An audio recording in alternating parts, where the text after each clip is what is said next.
everyone! Today we're making another super simple and delicious weeknight meal in our pressure cooker. And yes, this is way better and better for you than takeout. So let's get started. Here I have a pound of boneless, skinless chicken thighs. Seasoning them on one side with salt, pepper, and garlic powder. Wait until you're ready to start cooking before seasoning so they stay dry on their surface. That way they get a better brown. So my Instant Pot is already preheated and I'm adding 3 tablespoons vegetable oil. Something neutral so it doesn't clash with the teriyaki flavors. Brown the chicken on each side for about 3 to 4 minutes. You'll know when it's time to flip because they'll release easily from the bottom. I also forgot to season the bottoms before the flip, but I'll adjust later if I need to. Remember to work in batches so they're not too crowded.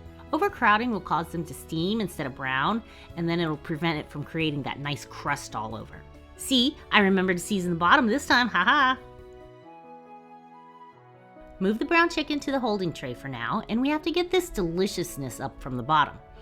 1.5 cups of chicken broth will do the trick. This is Better-than-Bouillon and water, but you can also use a lower sodium broth or plain water if you need to watch your salt intake. Just make sure to completely scrape the bottom clean during this step. We don't want any stickage. Here's a cup of jasmine rice that I just rinsed. Any white rice will work in this recipe with the cook times we're using. Quick stir to even things out, and the chicken goes right on top along with any juices that may have collected in the tray. This is an easy homemade teriyaki sauce that I put together this morning using a recipe that I found online. You might already have all the ingredients in your pantry. I'll leave a link in the description box if you're interested. Or you can use your own homemade recipe or a store-bought one that you like. There are so many good ones out there, but I like this one because it's neither too salty nor too sweet. So this will cook on high pressure for just 5 minutes, followed by a 10-minute natural pressure release. Release any remaining pressure and inhale that aroma. Seriously, it smells so good in here.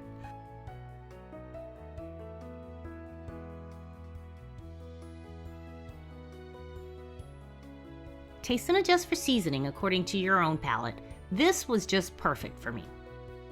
These are pre-cut, raw stir-fried veggies. Very handy to add fiber and round out this one-pot meal. Plenty enough residual heat in the pot to soften the veggies. I like mine tender crisp, leaning more towards crisp, but if you like them a little more tender, follow the microwave steam in a bag instructions before adding them to the pot. You could also thaw some frozen vegetables and add those in instead.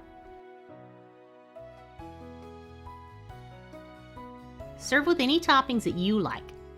Tonight we had extra teriyaki sauce, sriracha for me, not for Steve, scallions, and sesame seeds.